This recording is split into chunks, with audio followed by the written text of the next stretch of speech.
Yeah, well, I don't want to be too negative because you do see a lot of success stories. You know, you look at Kenya's M-Pesa, for example.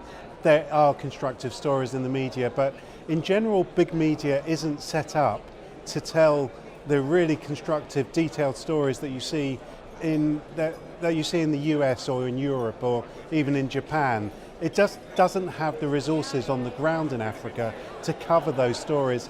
And journalists are at kind of a disadvantage because they're trying to sell a constructive story to normally a kind of skeptical London-based editor, and I was one of them, you know, or a New York editor who doesn't have too much affiliation with that country.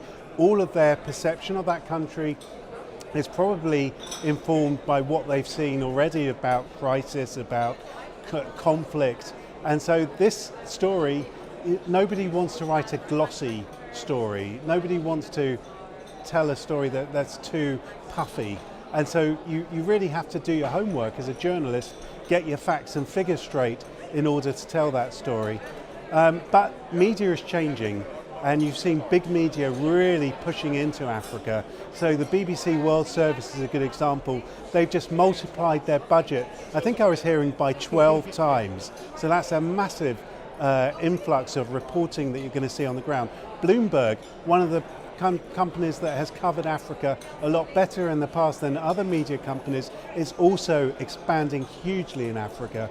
And that goes for getting resources on the ground, but also training those journalists in the same way that they would in terms of editorial standards, in terms of making sure there's not corruption involved in telling those stories, in terms of the brown envelope at the press conference, which you don't see so much in Europe and the US, or you don't see it all really, but you do see it in some African countries, you do see it certainly in places like China.